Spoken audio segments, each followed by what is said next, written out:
Hello, hello, hello. This is a wonderful Sunday, and I am so excited and happy to have a very special guest with me. He is one of the hosts for the show Hard Lens Media.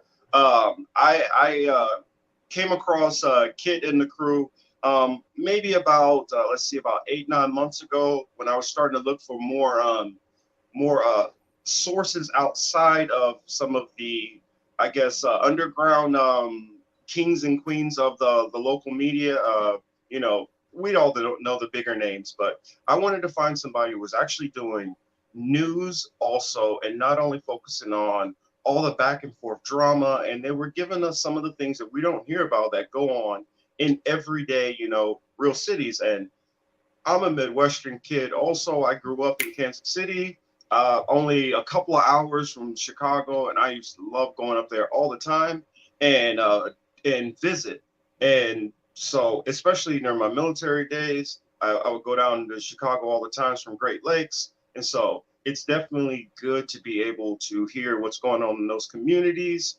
Um, the reason why I asked Kit to join me today is, the election is literally like only days away, and Kit has had some of the best takes which I've seen throughout this whole from the primaries going back and forth between the whole Warren and Bernie stuff, and I've seen him be able to be consistent and tell people like, yes, I support this person is not being solid.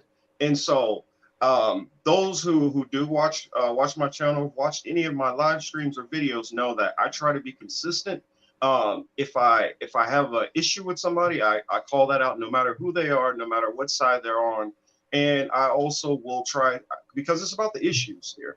And so that's what we're about. And I believe that Kit is one of the best people that I can bring on here to speak about some of these things, and he's very knowledgeable about the election. So if you guys are not familiar with Kit and Heartlands Media, I definitely say go over there, go subscribe, go like, and make sure you guys are getting in there and comment, because they do go back and forth with the audience also, and they do listen to your questions. So sorry for such a long intro, and no, DC, you did not come in late, but Don't apologize. Don't uh, apologize for the intro. here, That's an awesome intro. I don't think I could do anything better than that. Thank you for the massive shout out for Hard Lens Media and myself and the rest of the team, because we've been through a lot this year. I think everyone's been through a lot through 2020.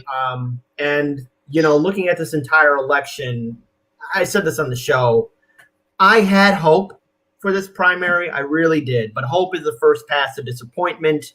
And I wish that everything played out differently. I wish that, certain candidates maybe formed a coalition, or a certain campaign, Bernie Sanders, was more prepared mhm. for the shenanigans from the DNC establishment and corporate media. Because there was that one window, and Daniel quotes this, there was that one window in time where the media was bending its knee, bowing Mhm. its head to Sanders because of his 3 wins in a row. Yes, three Yes. wins in a row. I'm going to say that again during the early stages of the primary, until Barack Obama got up from his chair and Mhm. decided to weigh in, convince the other establishment candidates to back down and support good old Joe Biden. And now, with just 2 days away from November, well, basically we're one day away from Well, November and, 3rd. and I'm gonna make sure, Yeah. I'm gonna write that down and take a note on it, because I know we're gonna talk about the election stuff, but as a former, a strong Bernie supporter, and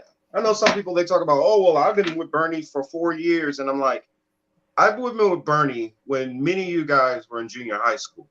I've been following Bernie since back in the days when he used to be on the Tom Hartman show on a regular basis. Like, I was following Bernie when Bernie was in the house.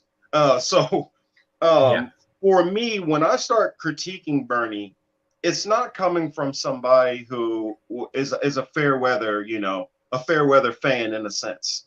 It comes from somebody who has followed his career, who's followed, his history, bills that he's put in, stuff which he's gotten credit for, stuff which he hasn't gotten credit for. But I wanted to definitely talk about some of the things which, before Obama got in, some mistakes and stuff that I felt that he could have done differently. because of course, we all have our opinions, and right after the election, it was definitely a time when many of us were wroth with emotion. So it was kind of tough to be able to, especially if you have a platform, to put on video critiquing Bernie Sanders, because how, a lot of the social media left is, especially some of those who are new to the not me, us, Bernie movement. And so I mean, that I definitely want to get into. And then, of course, like the big I guess let's get the big elephant out of the way, this election. What are your predictions? What do you think? Because right now we've already know that there's millions of votes that have already been tallied. You have Trump, who's his people are already saying that they don't want to accept certain numbers. And then you already have this contingent, which you see in some of the other side of the mainstream media, where they're starting to push, well, if Trump wins, then we got to worry about the numbers. And I'm wondering, Right. okay, well, what do you think is going to happen in that situation? Because we know that it's not, nobody's going to be happy after the election, but All right. who's going to win, and how do you think that's kind of play out? So here's my analysis of how this election is going to turn out on November 3rd. And it's going to be a disappointment, because everyone's going to probably like, well, then you didn't give an answer. It's 50-50. Same thing I gave in 2016. Now, let me just explain my feelings in 2016 to 2020 right now. I was in Philadelphia, and I left the Wells Fargo Center when Hillary Clinton was anointed as a Democratic nominee. And leaving that place, I had that feeling like there's a good chance the Democrats can lose this. Now, of course, sharing that opinion wasn't really good with a lot of my friends, because everyone was saying, well, wait, that means you're a Trump supporter. Like, no, I'm just giving you a heads up on how this fight will turn out. Now, with this election right now, there's a lot of other variables to take into account. Number one, we're dealing with a pandemic. I don't want to say its name, because I don't want to, YouTube to, start, flagging content or anything else like that. But we're still dealing with this pandemic. We're still dealing with an economic disaster and a housing crisis. And a lot of people are really afraid to go out and vote or do anything because of the pandemic. And also, again, people are working right now, and people are at risk of losing their jobs. And perhaps even the task of voting might seem too much. But again, with Trump, he's probably getting a lot of people out to vote, whether for him or against him. And this election can be 50-50. And the reason why is because we don't really know how the mail-in ballots are going to turn out. And the thing is, if they're not filled out properly, they can be dismissed. Yep. And this is the first time ever in I think maybe in American history, where we are really relying, at least in recent history, relying on mail-in ballots and early voting. And of course, we've seen polls showing that, well, a lot of people are turning out to vote. Is this because normally everyone waits till the last day to vote, or everyone's doing early voting in? So all the surges that's happening, that's great. But compare and contrast that to the numbers, like, are these actual new voters, or are these voters that normally vote on November 3rd? On top of that, too, we have the Electoral College, and it's an epic disaster. No other democracy has what we have. We have an antiquated system that has its origins in slavery, when America really had, the slave states and the free states. And that's why really the Electoral College even exists.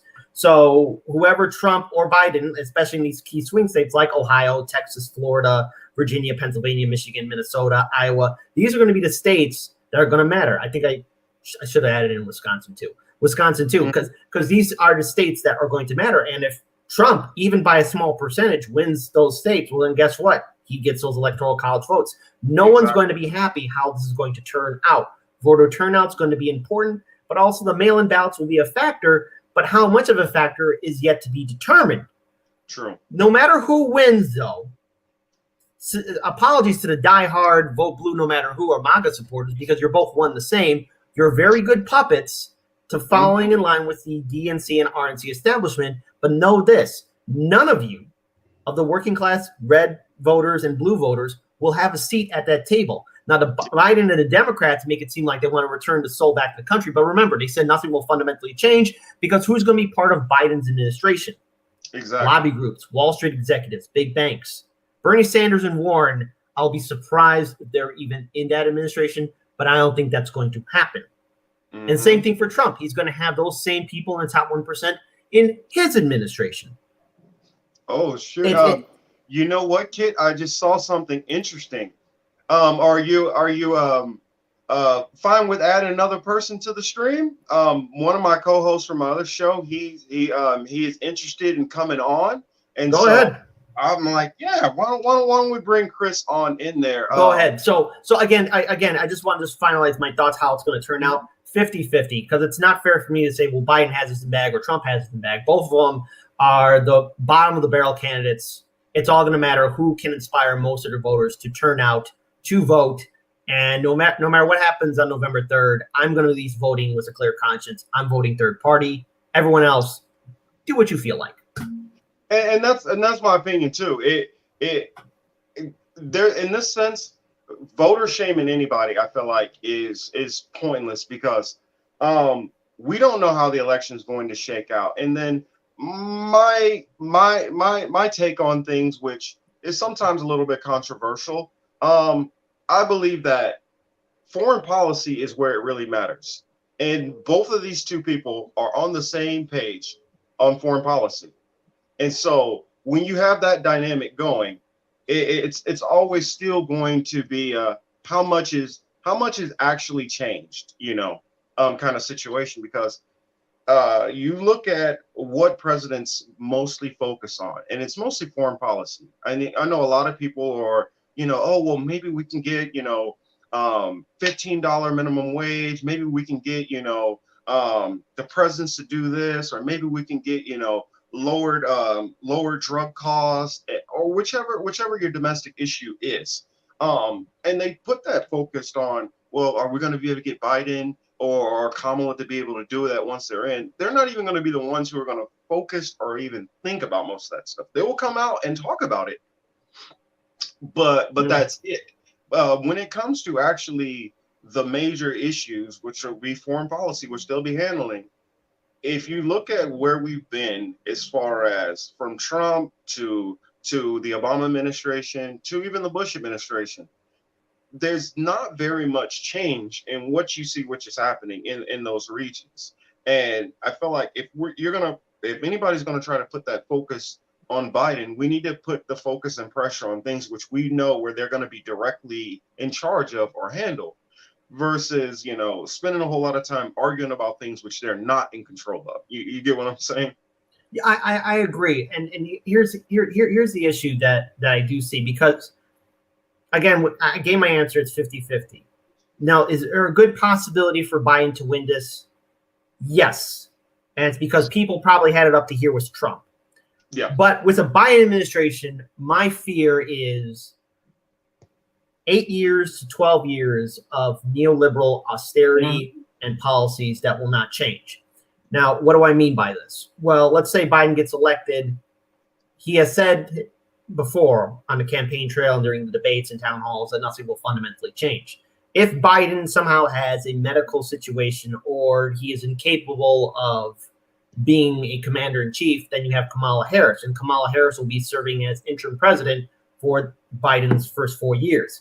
She can also run again for her official first term and second term, so we can look at maybe a second imperial presidency. I don't want to go that far because, again, you need proof and evidence of what can Kamala Harris really effectively run after an interim presidency, after filling in for Biden for maybe another 2 years, then a first term and a second term. But what follows after Biden/Harris administration?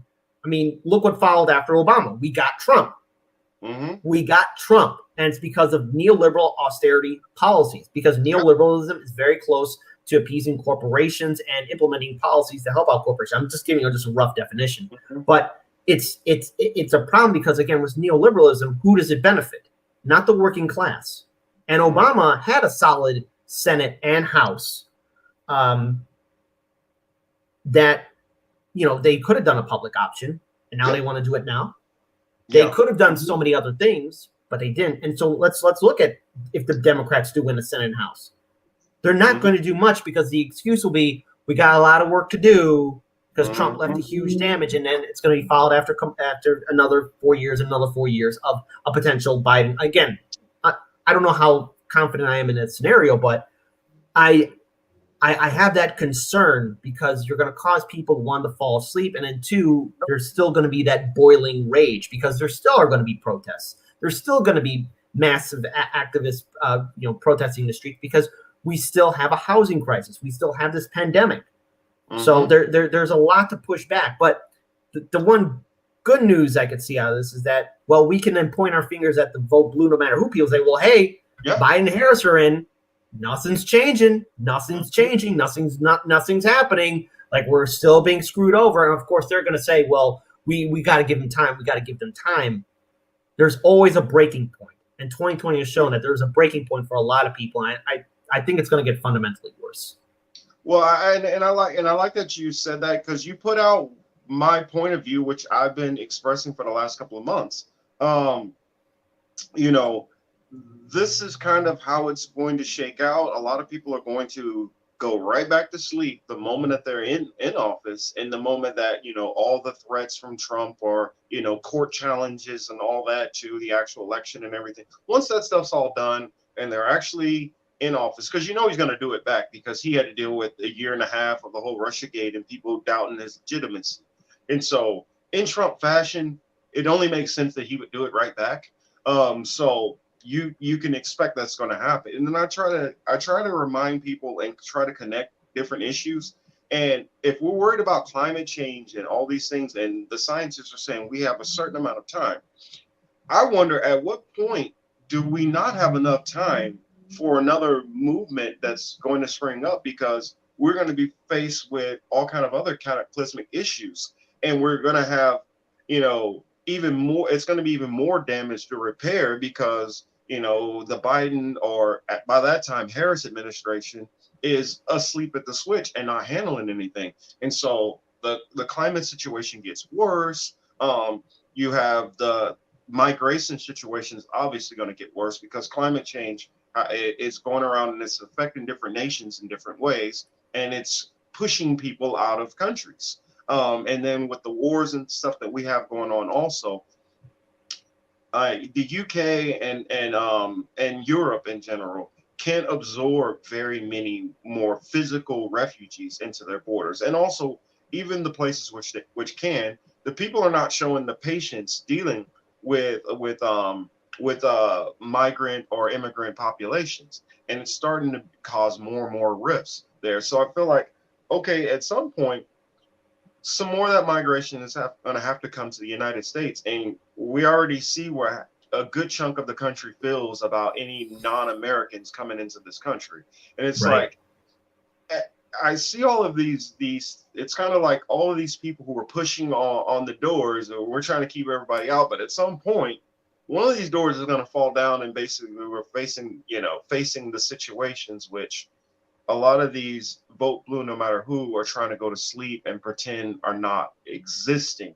I see we have a couple of questions, and I want to add those in there, and let you respond to some of them. It says she put in, Tom Hartman is great during the primaries, and well, that's very true. Tom Hartman turned long before the primaries. Anybody who's been following him. He's definitely, after probably 2016 election, I don't know if somebody like snatched him into a corner and said, you better be careful on what you say from now on, but he completely changed after probably about 2017. So Tom Hartman is not as much reliable anymore. What do you think? I know you're familiar with Tom. Well, again, great during the primaries, but again, the primaries is a show. You got to say, let's look at the Republican primary, for example. You had all these establishment Republicans doing their traditional talking points, and then Trump went in there just swinging and punching at everyone and anything that was in his way. And, in a primary, you got to make yourself stand out and shine out. But, it's always a double-edged sword, because the media chooses who to favor and who not to favor.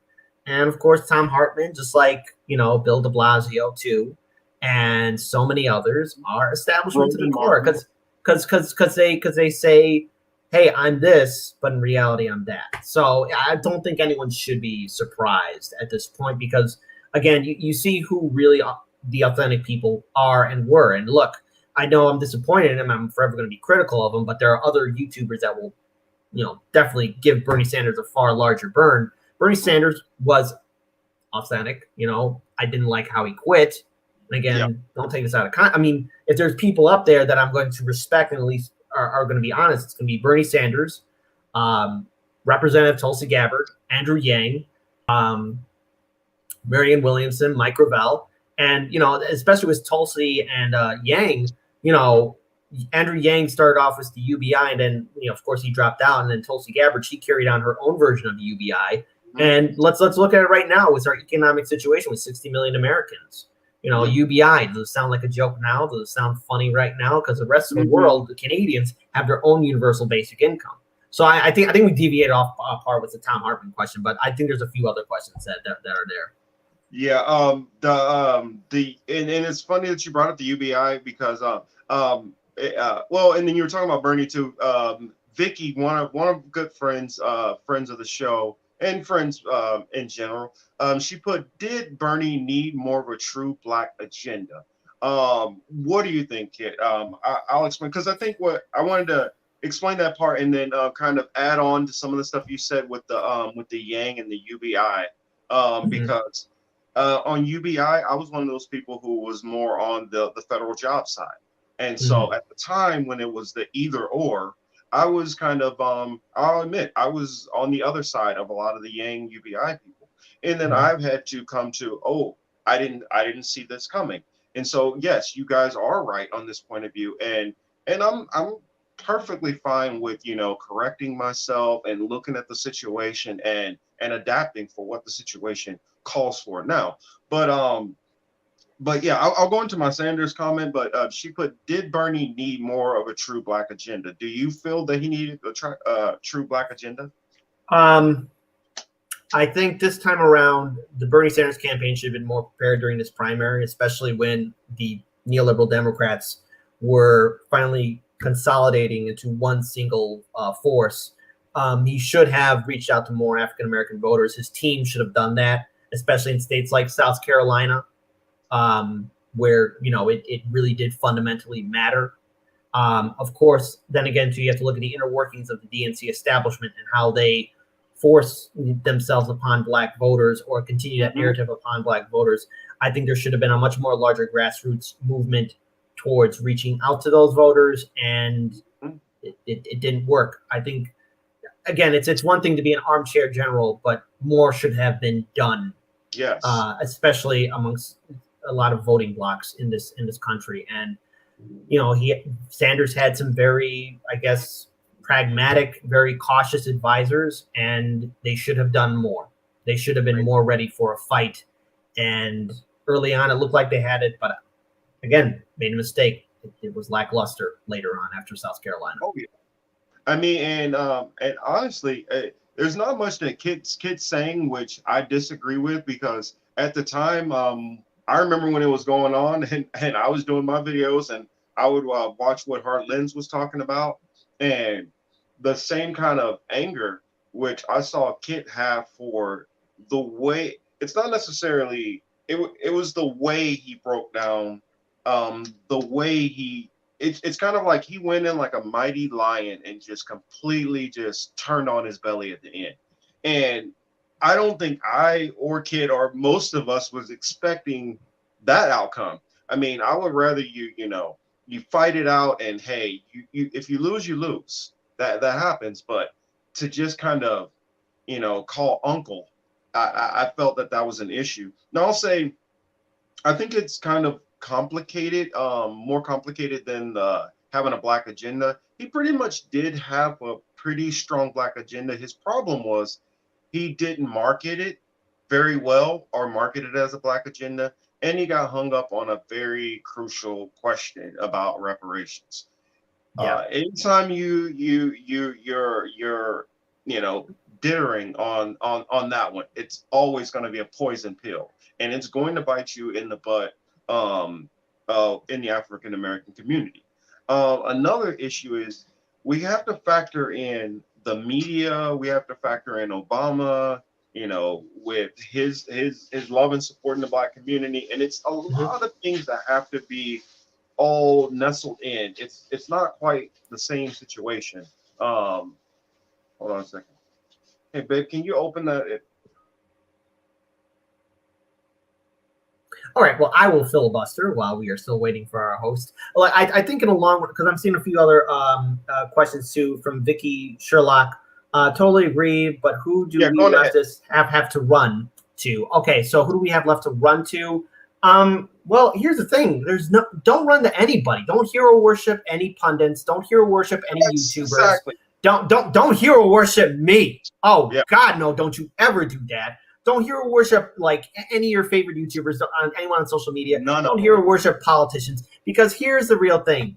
Everyone, it's just not leftists, but it's also even reaching out to conservatives and libertarians. The real people we need to run to is to ourselves because in a democracy, it's the people who should run it. But yet we don't live in a democracy. We live in a corporate oligarchy that's run by the top 1% by politicians that take corporate donations. And, 90% of the time, your favorite Republican and Democratic senator and House representative are on the phone collecting donations from their lobby supporters so they can go to Congress, make legislation, then get reelected and get right back on that phone. That's what these politicians are doing. Now, there's only a handful of, dare I say it, Democratic lawmakers and Republican lawmakers. They are a minority that do not do that. We got to get money out of politics. When the people lead, that's when the leaders follow. It's up to the people to do a general strike. It's up to the people to protest. Because look, just because evictions have been postponed doesn't mean everyone's debt has been forgiven. Because people are still at risk of being kicked out of their homes. 2008, Barack Obama and his administration, people got kicked out of their homes. The banks got forgiven. Wall Street got a little slap on the wrist. And that's that. Nothing will fundamentally change. Here's the truth. Nothing will fundamentally change until the people step up. But what is our breaking point? When we can't get Dunkin' Donuts or Starbucks? No, our rights have already been taken away because of the war on terror and military-industrial complex, the stupid war on drugs and prohibition, because prohibition doesn't work. And same thing with the prison-industrial complex, same thing with shutting down schools, same thing with the fact we don't have social safety nets. What the media doesn't tell us is that we are more united than we are divided. We have more in common. There's a lot of, people tend to forget that there are conservative Republicans and libertarians, not all of them, but a good portion that like Medicare for all, that like universal basic income, that, like a federal jobs guarantee act, because I think you can have both of those, that like ending regime change wars. Perhaps maybe it's more of an isolationist policy, but at least everyone's seeing that the military-industrial complex is putting our troops and our treasury in so much fundamental danger that there will be a day when if we continue things on like this, future generations will be looking at us like you spent all this money on war when you could have been building homes. You could have been building infrastructure. You could have been doing all this. The people we have to run to is to ourselves. We just have to have the confidence, and we've always had the ability to do it. It's just what is our breaking point that will get people to step up? Do we want to be our parents, basically? Because right now we're spending our time complaining about the boomers or Generation X, which technically I kind of straddled that line. But we're spending our time focusing on what they didn't get done and how things got to this point. And we're running at risk of falling into the same situation. And some of them, it's because of they didn't have access to the information that we do now. So some of them were a little bit more subdued by the media. That should be understandable, and we should always keep that caveat in our mind to why some people might have been duped by this system. But in this day and age, with all the information that is out there, granted, they are shadow banning people. They are making things harder to get to. They are hiding search results and things. But it is up for us individually to do that due diligence and find the information. If we can't find it on the internet, then how about go a little old school and go to a library? How about order a book? That's where I do a lot of my research also, from books. And a lot of information that's going on now ties and parallels to a lot of this information, which not so long ago we were reading in books. Or you can even find it if you decide to go into a lot of local public libraries in different cities. You can go and find archives through different news reports and different stories. All those things are kept. And that can tell you a certain story. I mean, I could tell that I'm gonna have to have Kit come on to my other channel, the Political Matrix, because the Political Matrix, as Vicky knows, we get a little deeper into some third world issues, and we talk about some stuff in a little bit more, some stuff that might be considered a little conspiratorial, Right. but we don't talk about any of it without wading through tons and tons of information and statistics first before we start talking about it. So that's something that I'll put out there, because Chris is my co-host on that channel. Sorry, I didn't get it in there. The link in there. I don't want to mix things up or whatever and jam up the feed, because you know how I am with Chris knows how I am with technology. I'm not the best. So just getting my platform up and running most of the time is a win. So I will take that. And you know, just kind of add on to, like, doing anything involved in social media, it's a fun task, but it's a difficult task, and there's the good with the bad. And when you're involved on social media, whether it's on YouTube, Rockfin, Twitch, Twitter, dare I say it, Instagram, and I'm going to vomit in my mouth, Facebook, you know, there's always a give and take. And, you know, I say to people, if you're going to get involved in this, whether it doesn't have to be independent media, if you're going to be involved on YouTube or social media or anything like that, do it, but don't do it. Yeah. You know, it has a lot of challenges and rewards, but there's sacrifice, and there's also a lot of flatlining, where just things still remain the same until you get another beep on the mark, and then, you know, things progress. It's just, this is a long-term planning, and it's a long-term game. And there's some things that do happen. Like, for example, independent media, our original channel got shadow banned, and we had to go ahead and start a backup channel and start up on Rockfin as well. The shadow ban is very real. And, you know, sadly, there are some stories that we cannot talk about on our YouTube channel because the algorithm and YouTube will come down on you. And that's why we got Rockfin. But in many ways, I wish that wasn't the case. I wish I could speak. I wish I could talk about certain individuals.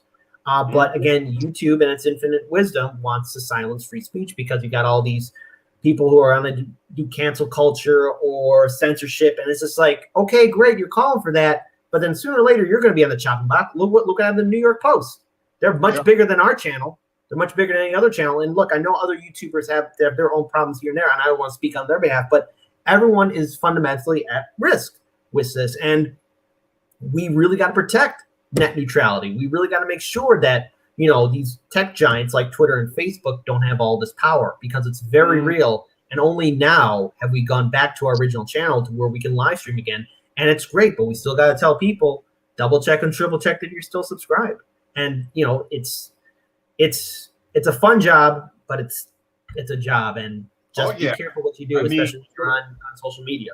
You mean, and Kit gave me that advice too right before we started. Hey, you know, a lot of people, this isn't necessarily easy for them to get out and do this. So, you know, for any of you all who have started your own platforms or are thinking about starting a platform, you know, stick with it. Don't let anything stop you from it. The reason why I decided to get on here is because I've been active in politics for literally my whole life. I started following politics as a kid with Michael Dukakis and going back to those races and paying attention to Reagan, and then growing up through dealing with the actual crime bill and what it was doing physically to me and loved ones and stuff, because I have family literally all over the country. So I could tell you different stories of how the crime bill affected different states, different cities, different locales. And that's why I also have a little bit extra vitriol towards Joe Biden and Bill Clinton than other people. So it's not easy for me to just say, oh, well, Trump. 47 years of Biden has been brutal to my community, you know, Black and Latino communities, brutal. So I can't just easily forgive that and get past that. So for any of those who try to shame anybody who won't vote Biden, it's not going to work here, because I can give you mountains of evidence on why I am perfectly justified in my feelings and thoughts on him.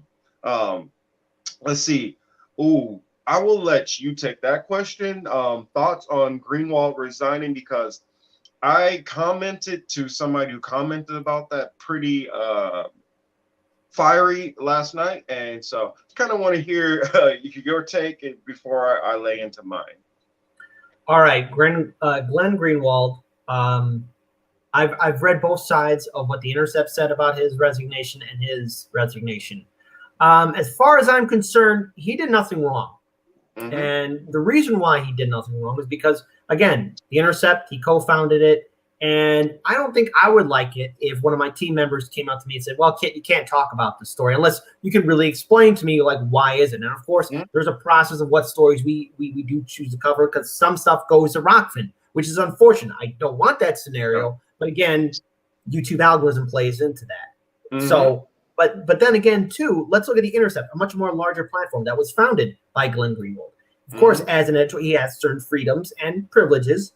But imagine, you just go in there and people are saying, well, you can't talk about the story. You can't cover this story.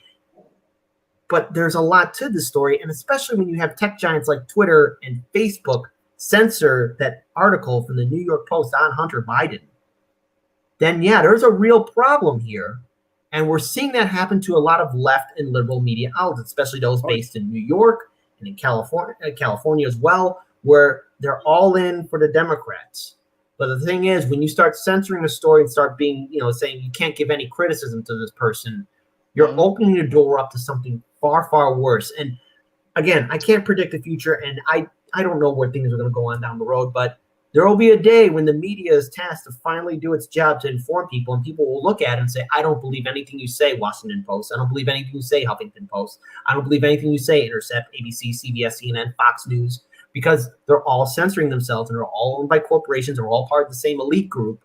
And you're going to create an environment where people will not trust the media. And there will be a day, again, 2020 has shown us a lot of doomsday scenarios, where they're going to be needed and no one's going to listen. And it's going to be too little too late because they want to censor themselves, censor people. Glenn Greenwald did nothing wrong. And he has every right to cover stories he wants to cover. Now, I believe in his integrity. I believe in his ability to be a fair journalist. And this probably was a very difficult decision for him to do and for his family as well. Because I only can imagine, again, small case example. It was difficult for us to leave our original channel to do our backup channel. I didn't want to do it. And I'm pretty sure Glenn Greenwald didn't want to resign from the Intercept, a thing that he founded. He did nothing wrong, and those editors there owe him an apology. Because none of those people there, the team of the Intercept, would exist were it not for him helping co-found the Intercept. No, I mean, I completely understand, and it especially like, well, first and foremost, I'll say I completely agree with what Kit was saying. He didn't do anything wrong. It's his platform, and Vicky in the audience, she knows how I am. I care most about the truth. The truth is most important. I don't care how inconvenient it is for anybody. I don't care what people think about you when you're saying the truth. The truth is what it is, and the truth is always going to have its day. And anytime you're trying to silence that, you got to ask yourself, why are they going harder to stop him from telling the truth? And because one thing I've learned is most of the people who, when they're lied upon, they can't do anything. They have no recourse. They're normally at the bottom and oppressed. It's normally the people who have the means to do things, who are doing things, who can respond right back immediately and then start shutting people down. I've pretty much stayed shadow banned like almost the whole time I've had a channel. And so I waffle back and forth. Should I keep going with the channel idea? Should I stop talking about certain things? Should I do another platform? And so I came to the conclusion what I would do was on one channel, I would talk more news-based and kind of more sterilize my content in a way, and then I would open up my other one where, hey, all balls to the wall. And whatever topic comes up, no matter how taboo it is, we'll talk about it, and I'll just deal with it. And I'm like, I'm getting shadow banned anyway. I get shadow banned on Twitter and all these social media platforms. I mean, I mean, I'll go from like I used to go from on average tweet, I would probably have at least the people who are just seeing it. Maybe 300, 400, 500 people were seeing it. Now it gets down to like 60 people are seeing like most of my tweets. And I know why. And what that tells me is that should be a badge of honor that I'm doing something correct. Because if I'm this small, as far as number wise, as far as I guess subscribers or followers and things like that, and they've taken up the special attention to say, hey, we need to slow him up, we need to stop his content, then I feel like I'm more on the right path. So somebody like Glenn, who is saying, you know what, I got to step away from this because this is stopping me from doing what I actually need to do, then we need to, instead of get into the whole back and forth and the argument on the who's right or wrong, start following why this person is going down this route and ask those questions. And maybe that can inform us on a lot more things. Like before Bernie, during the primary, I was big on Mike Gravel. I've always been a fan of Mike Gravel, and going all the way back to the whole stuff with Daniel Ellsberg and all that. And that showed me, that was one of the first times, because I come from a big military family, that was one of the first times that I realized, well, maybe the military is not always the good guy. And and sometimes you need to see those little things so you can start bringing yourself out of the cave. For those who've seen my other channel, you guys know what we're talking about, the cave, because I did a video about the allegory to the cave, Plato. But that's what I'm saying. Right. We got to try to creep to the truth. You know, as a veteran myself, you know, there's a lot of things to look at, especially when we look at our military and what our military is being involved in. And, you know, we're interfering in sovereign countries, and their own, you know, the only real reason why we're going after them is because they're not giving us a deal on their natural resources, and we're holding them at gunpoint. And I think it's ridiculous at this point because it sets a precedence where one day we're going to need help as a country. The United States, I know it's as shocking, as controversial as it is to make that statement, but all empires have their point where they're on their knees. The Romans are no longer around. The Mongol Empire is no longer around. You know, the Soviet Union, granted, Syrians, Babylonians, Greeks. I mean, all empires have their end, and all empires have their struggle. And we have a choice. Do we continue this path of being a bully or a superpower, or do we end our military-industrial complex and actually start contributing to the world, not only contributing ourselves, but ending this escalation of war and eventually getting down to some kind of peace in our times? I don't know what that looks like, but so long as you have war hawks in the Democratic and Republican Party, this policy will keep on continuing on, and the people have to step up to say enough's enough. Yeah, and that goes into overall what I felt like it's been like right after, I guess I'll hop back onto Bernie for a moment. If we don't factor in the control that the media has, and I'm not talking about just the reach. Now granted, let me caveat: we're talking about legacy media. We are not talking about any kind of independent media. We're talking about the legacy, the big boys. When they have, for one, the outreach, which they already have, and they have many of our parents, brothers, sisters, aunts, uncles, grandparents, all of them, they have been so programmed and they trust these people for so long. It's always going to be hard for us to break through that. Now, I believe that many of us, we had hopes that maybe we were starting to have a little bit more sway and swing through the primaries, and then we were starting to break through.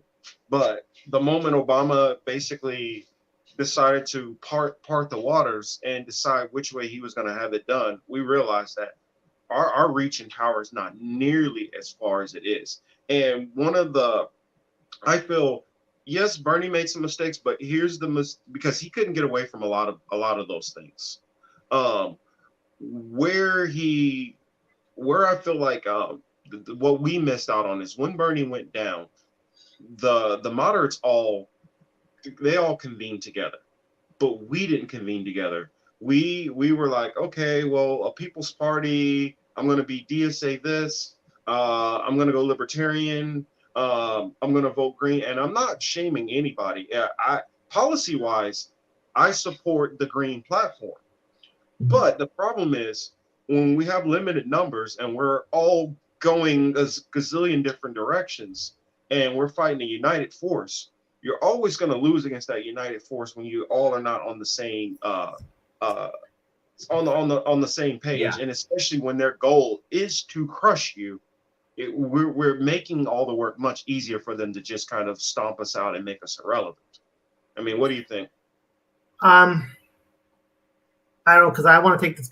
Part of me wants to say, well, this conversation needs to go in this direction. My reason why I'm going to say this is because the left has a problem of a circular firing squad within itself, where we just shoot each other because things are misinterpreted, things don't go well, people aren't syncing. There's always like groups with different agendas and points of view. If we are going to truly create like maybe a real movement away from the establishment and how they like to bully people, how they like to push people around, or implement their own agenda, we have to look at truly building a united coalition. And that means, our revolution, Justice Democrats, brand new Congress, they tried to reform the Democratic Party, they failed. It's not going to work. Moving for People's Party might be the next best hope, but the thing is, you got to build that coalition of a lot of groups, not only including third-party voters and independents, but even bring in some of the libertarian voters and people who just don't like to vote, period, or who have given up. Because you got to lay the groundwork of, here's what we're going to do. And it's not going to happen overnight, but we need a solid plan with leadership and people willing to put aside their own agendas for a greater good. And it means supporting third-party candidates, getting money out of politics, and implementing a lot of popular policies that was presented by Tulsi Gabbard, Andrew Yang, and Bernie Sanders.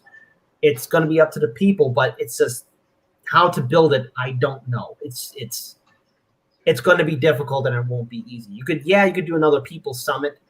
You could do another People's Convention, but we need plans and agendas. And what are you going to do? What kind of groundwork, infrastructure are you going to put in so that other groups would be like, okay, I would like to collaborate? Because let's look at Social Alternative, for example, in Washington State. Amazon spent almost $2 to $3 million for that councilwoman's seat, Kashama Sawant's seat. Yeah. Right? That is a huge win for Social Alternative to beat Amazon so many times, and that's the Democrats and Republicans also working together. Well, hey, bipartisan, they can work together. They can work together for certain things. They'll work together. And the same thing for Greens and Libertarians, they got to implement their own infrastructure too and build an idea of, okay, here's how we're going to get on the ballot, but they're going to have to work together. And again, it's just constantly pushing forward. Same thing with DSA too, building more infrastructure, holding more groups. I mean, it's one thing to protest Trump, but unless you don't have a plan or policy and why you're protesting, it's not going to work. Again, I'm not an activist or a community organizer, but there's a lot to be desired for, because after what we saw from the resistance in 2016 and onwards, it ain't going to work. We need to change how we do things. Well, it's to me, it boils down to simple math at that point. I think that the problem, I'm not opposed to any of the committees that they have, like the one which they had for People's Party, and everybody all got together. The problem is it's a year too late.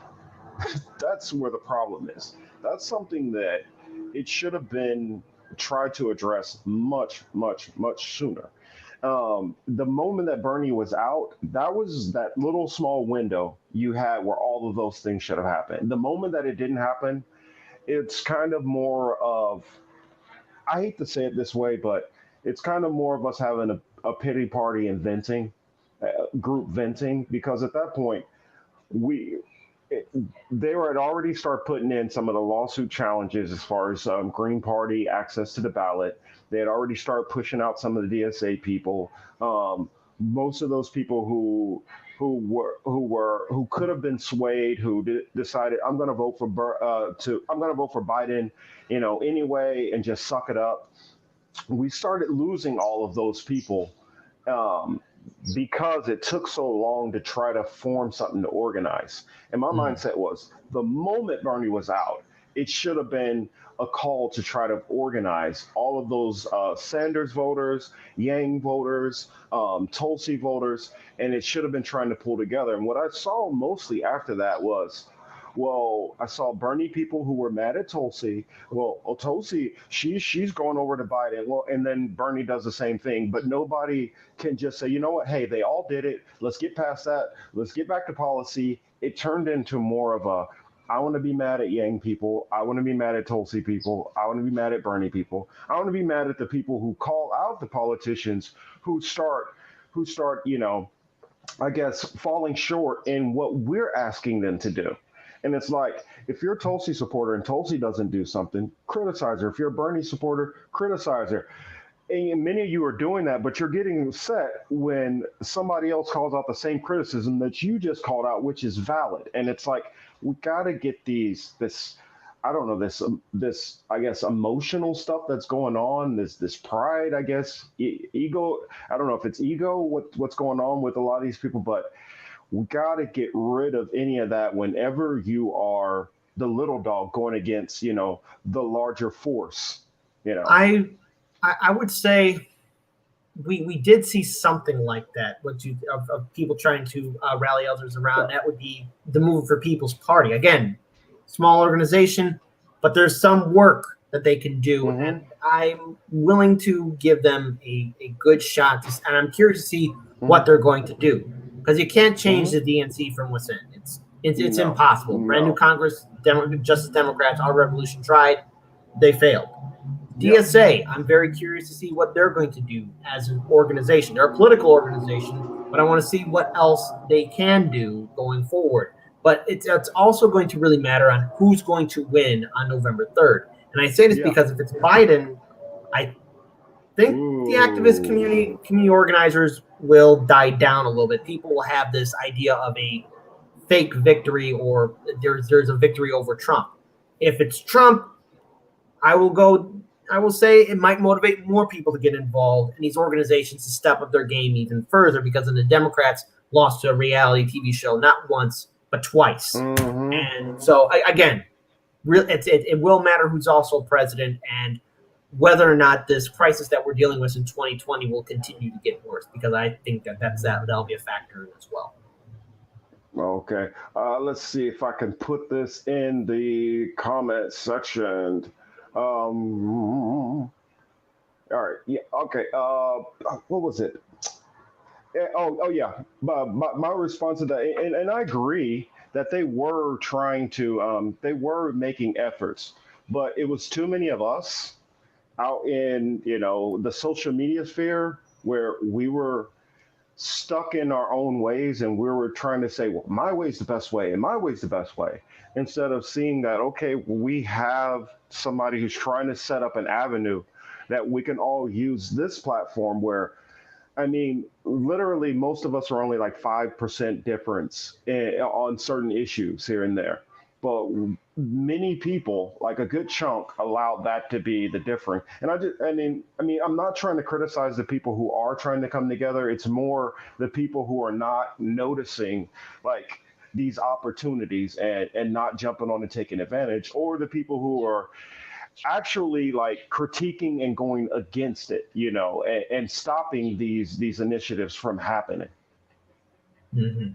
And there's going to be another factor that's going to play in as well, and that is messaging, and how much messages do reach out to activists and people on social media, because we see people being shadow banned, and we're going to have to look at other areas besides Facebook and Twitter, especially if they're going to start censoring people and doing so much more. We have to fundamentally change how we organize, how we do protests, and so much more. But also, it's just a matter of sharing information, because everything is being looked into, everything is kind of starting to be censored, and we have to be very vigilant I think that's the word I'm looking for. Vigilant in regards towards Yes. how we continue to push forward, but also building coalitions and stepping outside your safety bubble. And that is talking Yes. to Republican voters, Libertarian Yes. voters, conservatives, Yes. because if you don't make the effort to communicate, now chances are they'll probably tell you to screw off, right? But there's another good chance. What if somebody wants to listen? What if somebody's interested in what you're talking about? Universal basic income, Medicare for all. If people actually really having to start conversations, let's make it happen. Now look at Joe Rogan's show. He had Bernie Sanders on. Now, some of Joe Rogan's viewers and subscribers and diehard supporters are conservative, Republican, or libertarians. But if you look in the comment section, you see some people saying, hey, look, I'm a diehard Republican. The way the media describes Bernie is wrong. Yes. I'm kind of you have other people saying I'm kind of interested in what he's saying, because you don't know what that person's thinking. And the thing is, the media has trained us so well to be divided that people should say, I'm not going to talk to you, because you don't know what that person. We have to talk to each other. I'm kind of hearing an echo, so I think I'll be quiet. Second. Hey, Chris, I think you got an echo going on. Because you don't know what that person. We have to talk to each other. I'm kind of hearing an echo, so I think I'll be quiet. Hey, Chris, you hear me? Chris, you gotta turn down the live stream.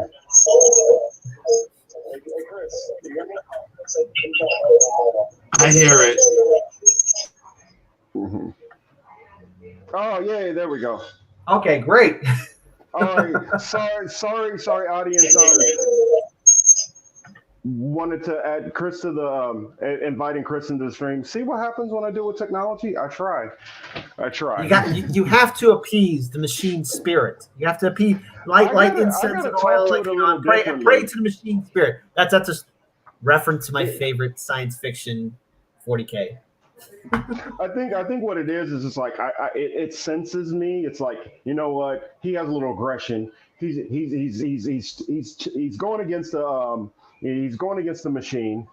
He might not be doing it directly, but we can feel it. We know he's not on our side, and so that could possibly be what it is. Just joking, but I mean, what is it? I was just not too long ago on Big Talk, Little Talk with Israel Lucero, and Israel has the point of view that we need to almost like a spy kind of go into the different political parties and try to turn them from the inside. Now, as we talked about, both of us agree that we don't see that as a viable option.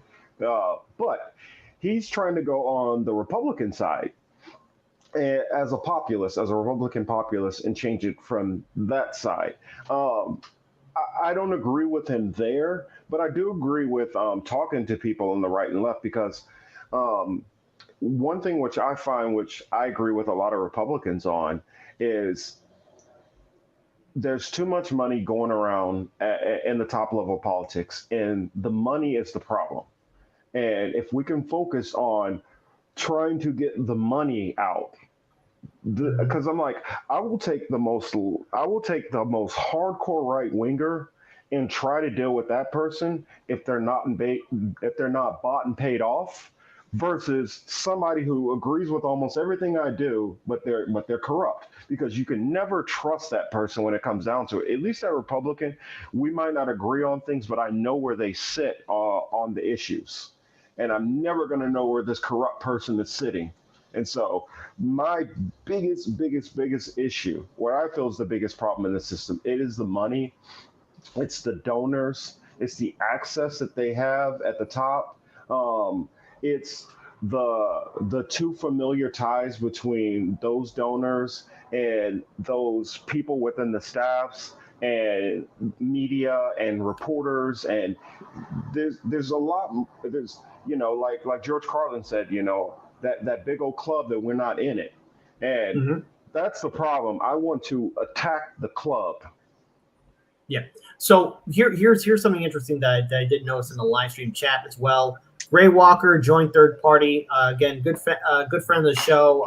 He watches in times. I've seen him on a lot of other progressive channels.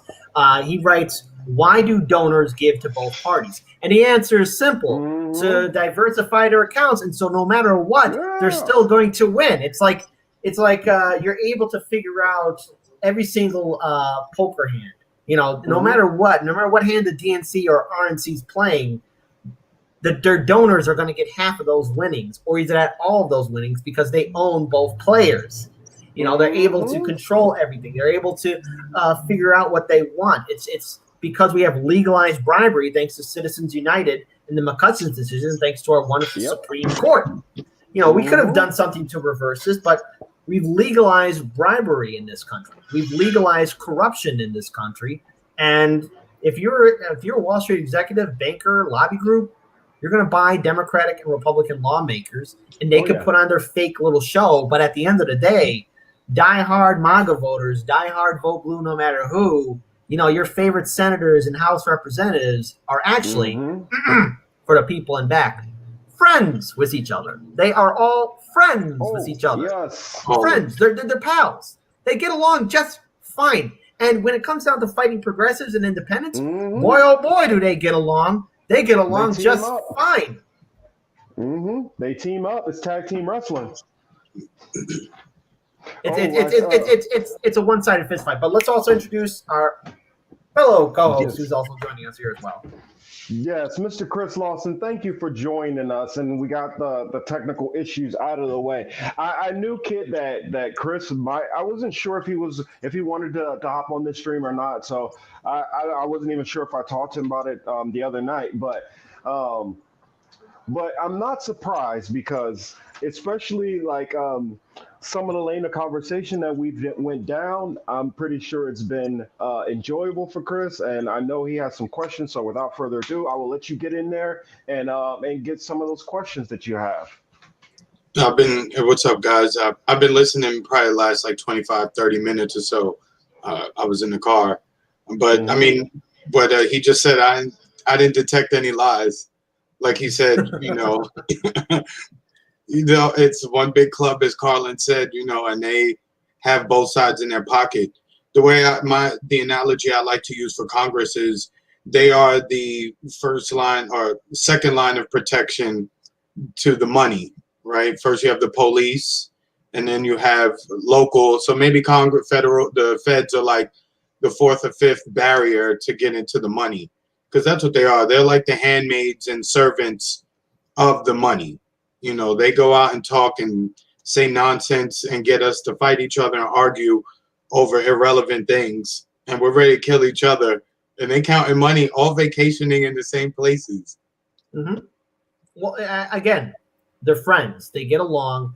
And that's a problem with right now with our political ruling class, with our media. And the media is not going to cover it. And, of course, there are other major progressive outlets there. I'll leave them nameless that could be covering this story, but they're choosing not to. And it's one thing. It's easy to yell and blame Trump and point your fingers at him, but these problems didn't start with Trump. It isn't just that as soon as Trump got elected, racism came back. Racism's always been around. Just because Trump got elected, there's more corrupt officials and more brutality. It's always been around. It's just we got technology now to shine a light on it. The horrible video showing Rodney King getting beaten up. I mean, that was something monumental, but that's been going on. And now social media, because of Twitter, Facebook, and our smartphones, it's there. It's always been there. And you saw some of the earlier comedies in the 90s talk about, police brutality, and there'd be a laugh here and there, but it's not funny. It's always been going on. Trump is just a person who's put an ugly face on everything and shining a bright light. He's not what's wrong with the system. What's wrong with the system is these career politicians that made a scenario for somebody like Trump to come into power. He's a parasite. He was able to survive off the neoliberal economy, the neoliberal ecosystem that was created by the Bidens, by the Obamas, by the Clintons, by the Kennedys, by the Bushes, by the Cheneys, by McDonald's, and so many other establishment families who are in the RNC and DNC. Trump just knew how to survive. Yeah, he went bankrupt 6 times. Okay, but he landed on his feet. And why? Because he knew all the people in both those parties. He knows those people. He was one time a Democrat. Now he's a Republican. But Trump has been very transparent about corruption and everything else because he is a corrupt individual. And no, I don't want to see him get reelected. And I didn't want to see him get elected in 2016. But he said these words that still stand out to me during the first Republican primary when it came down to money in politics. And, Trump said this. I forget what the moderator said, but he said this exactly about money in politics. I give these people money, being the politicians, I give these people money and they do what I say. That was transparency 101. He said it right there. And remember, he was a Democrat. He gave money to Democratic lawmakers, and there was a senator named Hillary Clinton in New York to whom he was good friends with. Did he give her money? And did she do what he said? The chances are probably yes. By beating Trump, you're not getting rid of the problem. You're getting rid of a comical ECW, WCW, WWF villain. But the real villain is still behind the curtains. They're still there. We just got to wake up and see it. And a lot of people got to step up because if Biden wins, I think people will, again, I said this before, will keep quiet. We'll fall asleep. Marcus, let me jump in real quick. I would say, too, to the extent that people think Trump is bad and the things that he's done that they disagree with, to a large extent, the media continues to tell lies about him. And you don't have to lie about him for some of the things that he's done and some of the things he said. So to me, that makes them worse than him because what he said stands on its own. You can disagree, agree, support him or not. When you start adding seasoning on that, I'm wary of you because you didn't have to do that. So the people we need to be concerned about are not just Donald Trump and his band of, merry men, so to speak. Yeah, I mean, I completely agree. No, keep going. But I just wanted to say, yeah, I completely agree with you. And what Kit was saying, too, pay attention to what these people say. I've always studied history, and one thing I've noticed is it's kind of ironic to me how many world leaders we have that quote stuff. That this is literally what they said. But we never talk about what they say. We talk about, well, this is what Lincoln was trying to do, or this is what Washington was trying to do, instead of going into some of their actual quotes or speeches and hearing what they were saying. And the fact that the donors are not focused on, people just feel like, oh, well, it's just the 1% and it's all the 1%, and well, it doesn't matter. It does matter. These donors are not just going to any random person and tossing money. They know which politician they're going to and tossing money to, and for what reasons. The thing is, we have felt like it doesn't matter the reasons. They're all corrupt. And the thing about it is, when you're a cop, it makes a difference knowing if this person stole a candy bar or if this person stole, $100,000. It makes a difference. And it's the same thing with politics. Is it some of those special interest people who are just trying to get, a little extra street made to their business so they can make some extra profit? Yes, there's some of that going on. But there's also some people who are donating so that they can get the FDA to push through a certain drug that they're making, which might have been killing people. I mean, we're not looking through to that level because if we understand what the donors are trying to do, we understand why they're donating to certain people, it starts to become a much clearer process. Now, myself personally, and like Chris knows on our show, we like to go down that dark road and try to figure out, okay, why is this person hanging out with this person? Why are they doing this? Why are they saying this? Is this something they're just saying to provoke us? Is this something they're just throwing out there for shits and giggles? Or is this what they actually believe? And so when I have somebody that says, well, if I read a quote and it says, if the American people knew how our monetary system worked, that there would be a revolution overnight, I don't take those kind of comments from a world leader as idle. I listen to those, and if I keep hearing a repetitive theme, in which if you go back into our world leaders, their big issue was with donors also. It's just they didn't necessarily say it as donors, but I'll leave it there. What do you think, Kit? Oh boy, why certain people hang out with certain people? Why certain things are happening, and why they're going down that way. Again, something I just repeated before on the show, and I'll say it again. It's the politicians are friends with each other. So that means when you see these bankers and Wall Street executives either at RNC or DNC events, they're there to make sure that those politicians play along, because the whole agenda is keeping people or having people still work and play along like everything's normal. The thing about 2020, though, is that it's shining a light on the smoke and mirror show that we have. You can here's the thing. I'm going to even mention like that Dan Bilzerian guy whose whole world is falling apart, or people are just starting to jump on him. But you can tell a lie. Instagram guy? Is that the Instagram guy? Yeah. You can tell a lie for so long until it does start to fall apart. Yes, there are good lies. There are lies that are still standing strong, but truth always prevails. Lies do fall apart because then you got people questioning and looking at a story and the veracity behind it. And the whole idea of having people work, it ain't going to apply right now because this virus isn't going away anytime soon. We are in this fight for the long run.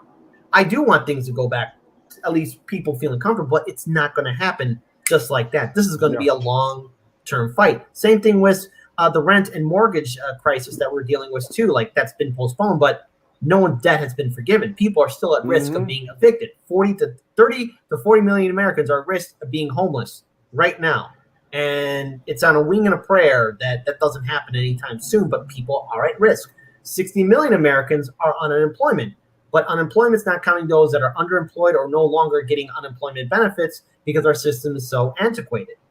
You can tell a lie for so long till it falls apart. So what we really need to do is people need to see that the system that we had before was working so long as no one questioned it, so long as no one looked at the people pulling the strings.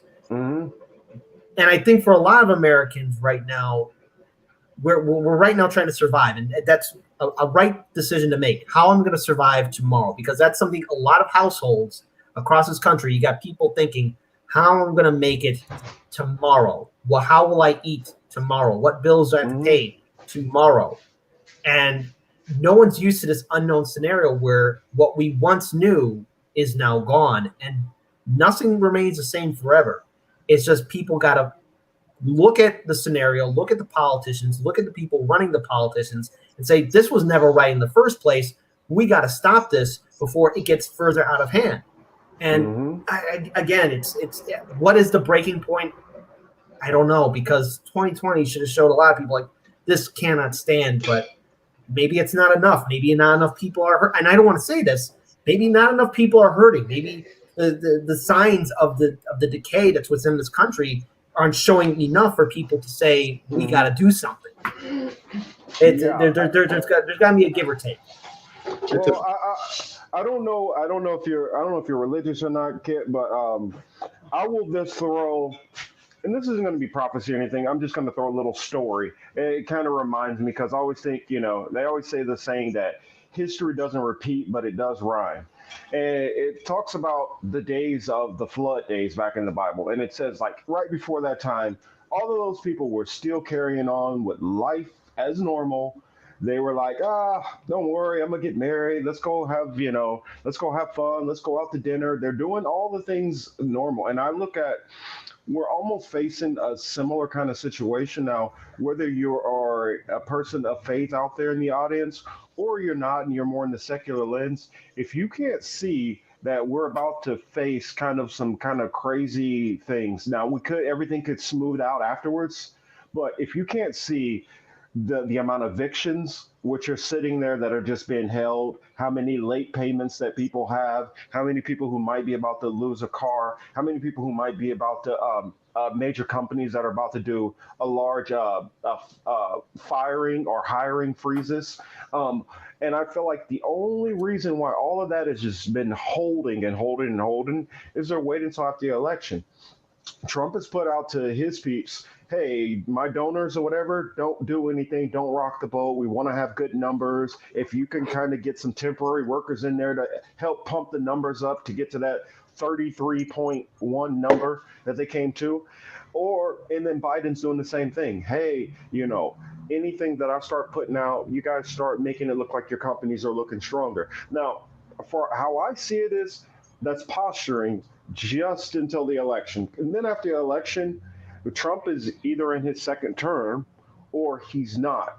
And then all the things which they plan on doing or whatever, if Trump is going to be turned into this evil supervillain after, after his second term, then that would be the point where all of those things would happen. He wouldn't have to worry about holding the foreclosures back and all those things like that. If it's Biden, those people are still going to do it. I feel like they're going to try to do it a little bit more under the radar and have the media talk about other things. And, oh, we have the first, woman of color vice president and all those things while they're still kicking everybody out of their homes and things like that. But I feel like either way we go, all of those things that have been pending and holding and furloughs and all those things, all are going to come to a head directly after the election happens. And that's what I want people to be prepared about. I mean, there might be some people who are like, oh, well, I got this time to wait. I've been out of work. And they don't realize their landlord is literally just waiting. He probably has it circled on his calendar the day he's they've already contacted their attorneys. It's already ready. They're just waiting for, just waiting for midnight to strike on the day the moratoriums end, and they'll send an email like around 4 or 5 a.m. to their attorney, and they'll say, today's the day, please go ahead and proceed with filing this case or initiating the case. The demand letters were already sent, so in terms of that, they're already in compliance. They've sent probably 1, 2, 3 numerous letters to the tenants, letting them know what time it is. So this is going to be very interesting. The terms of the eviction the ones that are moving forward now, the ones that are allowed are the people who are already whose contracts have already expired. So those evictions can proceed, but if you're still under contract, then you're waiting if you haven't paid, and then the eviction proceedings can proceed once the moratorium is lifted. So that'll be something to watch January, February of 21. Let me ask you guys, for Michigan, Wisconsin, Pennsylvania, this threat of the lockdowns are very real. The business community there, as I mentioned last night, Marcus, how much of that can they absorb going forward, and how much of that will influence them to vote for Trump, for Biden, against, or not vote at all? Since I took it on, I'll let Kit go ahead and take that. You may be wary of the virus, but as Governor Whitmer in Michigan, she's shown that she's open to shutting everything down. Again, if you're a voter between now and then and you're looking at this information, do you really want to press forward with Biden, even given with Trump's antics? Okay. Looking at this whole entire lockdown, what we're dealing with, I mean, this could have been handled so much differently. And I do wish that there was perhaps more of a united front to really treat this pandemic for the threat that I view it that it is. Personally, I mean, what I would have done is emergency forgiveness on everyone's debt, lockdown until we can actually effectively get a cure. Now, that's not going to be popular, but at least no one's at risk of losing their businesses. No one's at risk of being homeless on the street. Emergency government institute. I mean, we've dealt with pandemics before, but nothing like this in recent memory. I would say just do an immediate. But see, again, this is Trump and Biden we're talking about, and they're going back and forth, so shutting down, locking, or keeping things open. There's no good scenario because at this point, it's already out of control, and you have to look at the different communities on how they feel, especially in communities like Wisconsin, Michigan, Pennsylvania, Virginia, Texas, Florida, how they would feel about a lockdown again. Because there's a lot of people wondering, I can't afford another lockdown unless someone's going to help me out. There's no clear answer. And unfortunately, I like to, there's so many variables that are coming to play here that there's no good answer to really give or speak on another person's behalf, because I have no idea what some small business owner in those states are thinking about right now and what they're truly afraid of. Because whether they're Democrat or Republican voter, they're afraid. Yeah. And Yeah. no president, Biden or Trump, have really a coherent plan to deal with this. No one knows what they're doing. I hope that's a good enough answer, because I don't think because for a lot of people it's not. It truly isn't. But I feel like for anybody that would expect any one of us, any of the three of us, or anybody in general to be able to drill down even more than that, I feel at that point your answer would start to become unreliable, in my opinion, because like you said, there's so many variables that are going on that are hard to even put together. That if you don't have all the variables, you can't necessarily make a completely accurate assessment. But on top of that, when there's too many moving parts and the parts are always changing, from minute to minute to minute, it's hard to be able to predict something. Even, what is it? 2 days out, a day out, or something like that. It's even still hard to predict it this close, because we have two very very unpredictable people which we're dealing with, between Biden and Trump. Either one could come out and say the most craziest horrendous thing that could flip the whole race on its end, and they're also both corrupt enough the wrong information could come out and flip the whole, whoever's left who's out there voting. Oh, real quick question, Kit. I forgot. I didn't detail out a timeline for how long. So I was wondering how much longer we have you. I figure we can go at least another 30 minutes or so. I know you guys. That's fine. Do. I'm okay with another 30 minutes. Let's keep on having this conversation. Yeah, and 30 minutes we wrap up. That's fine. The weekends are my day off, so as much as I can, because there's still a whole bunch of reading I have to do and so much more. So, anyways, there was still more to the conversation, so I don't want to interrupt anybody. Yeah, I would just say that I know that you guys do normally, what is it, like 3 hours, which you do, and he does that, Monday through Friday, and I don't want to take up too much of his off time. I am already appreciative enough that he came to join us and sit down with us. For those who don't know, or who are getting in late, I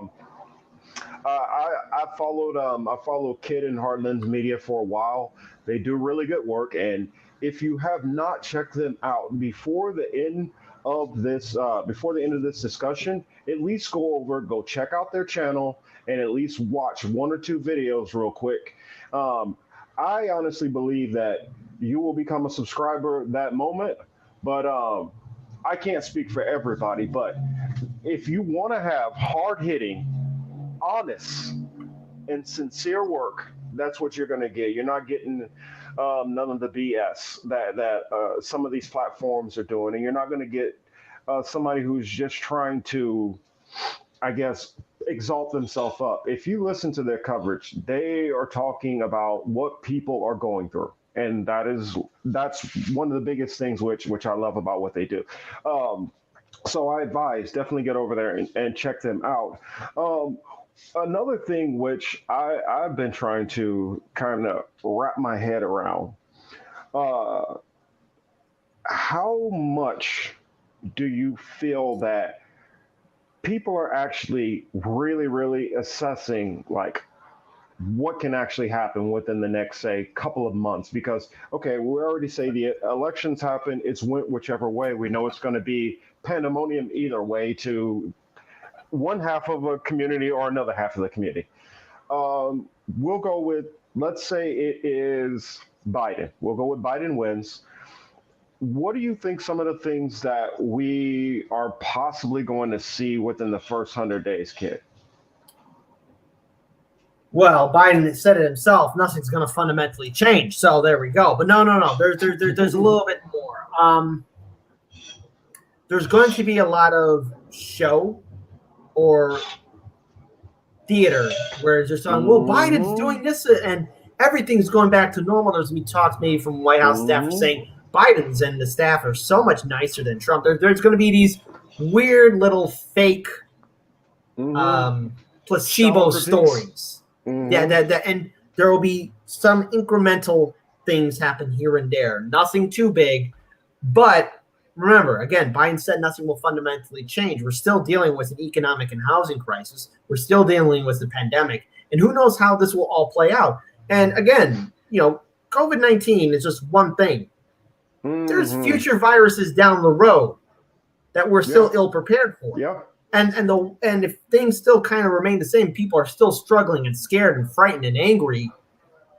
Me and Daniel said this. We're going to do this on our show. Hey, vote blue no matter who, people. Nothing's changing. Nothing's happening. It's almost like it's designed that way. They're not doing this. They're not doing that. And the whole defense is, well, we have to do it because Trump. Look, if Congress can stamp its feet and give $1 trillion to the Joint Strike Fighter program that doesn't even work, what's their excuse? You can do this if you really want to. They're choosing not to. And I think more people will kind of wake up to the fact that, well, gee, Biden's not changing anything. Kamala Harris isn't changing anything. People are still going to be struggling, and maybe that will shine a bright light on it. But another concern is you will have the brunch crowd and be like, well, let's just be grateful that Trump's gone. You'll have those people. Yeah, how big is the brunch crowd, though? How big are they? How many of them is it? Or is it at how big is their microphone on social media? Because they're going to be, running that little, victory circle, victory lap, saying, we beat Trump, and everyone, it's all back to normal. It's rainbows and trumpets for everybody. We'll, since we're on the topic of Biden, we'll see a seamless transition in policy between the White House and the entities such as the World Health Organization, the CDC, the UN. The Democrats in the White House will inevitably parrot the same talking points. So we can look forward to that being considered the source of where most of the policy is coming from. Even under Trump, even as much as he's tried to bark against it or fight against it, this year has really been the year where you can see it doesn't matter what the president is saying. The policy is being set by other people, international organizations, or organizations with ties all over the world. Like, for instance, he's against the lockdowns, etc. Many state, local governors chose to go their own route based on the dictates, instructions, and advice from the CDC and the World Health Organization. So with Biden, we'll definitely see that come more in line. For also, too, the other part we're going to start to hear, and it's going to be funny as hell because this is how you're going to see conservative Democrats. You're going to hear about the deficit. You're going to hear about, we can't spend because, this debt is so much. Our arms are tied. As if COVID didn't just make $7 trillion, pop off their printing press in a matter of weeks. So we're going to see a lot of disingenuous takes from the Democrats. And also, pop culture speaking, you're going to see the change in the late night hosts and the things they say, the things they talk about. It'll be a lot of misdirection all over the place. Yeah, we got a couple of great comments, but this one in particular, these two kind of tie together that I wanted to bring up. Vicky put in, worried Biden will get us into war, and I see they'll get back onto the Iran nuclear deal. So these two comments kind of go hand in hand, and I figure we'll talk about that for a minute. Whichever one of you gentlemen want to take it first. You could go first. I've been on a little bit longer. Oh, so go ahead, Chris. Well, is what war is left to have? I guess maybe the war with China. We clearly not going to go to war with Russia. That's just been a whole bunch of bluster. The Democrats aren't really going to authorize that, because if you go to war with Russia, then you can no longer use them as a boogeyman. So it's best to pretend you're going to go to war or have issues with Russia while, behind the scenes, keeping their peace with them. In terms of Middle Eastern policy, Biden talks tough about Yemen. Not even tough. He's been a little sympathetic in some of his comments towards the situation in Yemen. But again, him and England, you have no there's no policy on the table to stop them from selling weapons to the Saudis, who are, you know, dealing with that, who are actually they're erasing the Yemeni people. So he has no agenda to stop that. As far as Syria goes, he'll continue to look the other way. We'll have a rise in ISIS. You know, Israel will be allowed to continue to do whatever they want there as well. So Mm-hmm. policy-wise, more of the same, but we can probably expect a more aggressive Israel. Turkey will continue to be um, weird because, you know, 1 second they're on one side and the next day they're on the other side. So, you know, Turkey will be one to watch to see where their allegiances are. You know, one thing that has me worried, and this was from the last debate that myself and my co-host Daniel covered, and it had to deal with election interference. Look, we've legalized bribery in this country. Corporations basically buy our elections. And there's been a whole big fear, thanks to Russiagate, that other countries can intervene. And Biden said something that really concerned me. There's a whole list of countries that are going to pay a price for getting involved. Russia, China, Syria, Iran, North Korea. Somehow these countries, with weaker, well, China not so much, but with other countries that have a weaker military budget and so much more, are forming this weird cabal. Affected by sanctions. Yeah. Affected by sanctions too. Yeah. Like they're somehow going to affect our election. Coca-Cola, Google, Apple, Pepsi, Walmart, Target, they can all buy our politicians. The big fossil fuel industry. They can buy they're doing more damage than what Russia would want to do, or with China or anything else. Like, and again, a price that's going to be paid. What does that mean? Like invasion into Iran, a military. I mean, if we see how that's going to play out, just let's look at what happened with Iraq. It's still a disaster, and a war with Iran.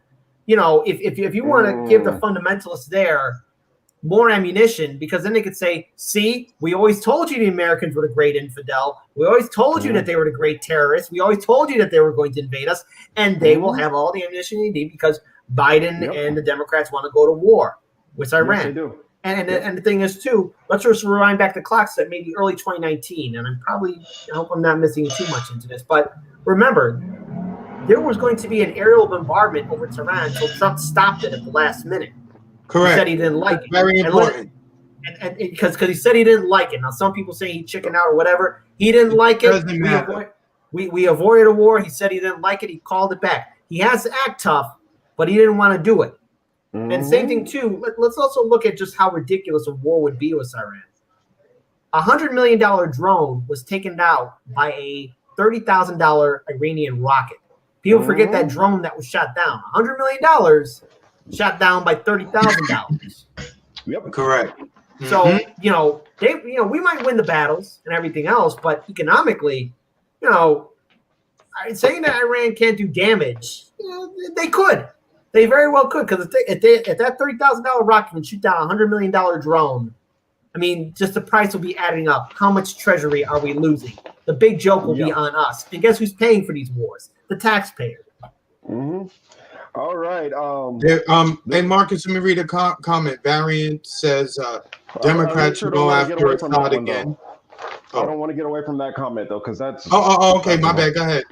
Yeah, we'll go get into that after that one, because when I saw that Iran nuclear deal comment, it stuck out to me because I don't think a lot of people are thinking about what has happened since those 4 years. We're not getting back into an Iran nuclear deal. That is not going to happen because Trump has destroyed any possibility of that happening. I don't care who, if they bring Obama back, that's not happening.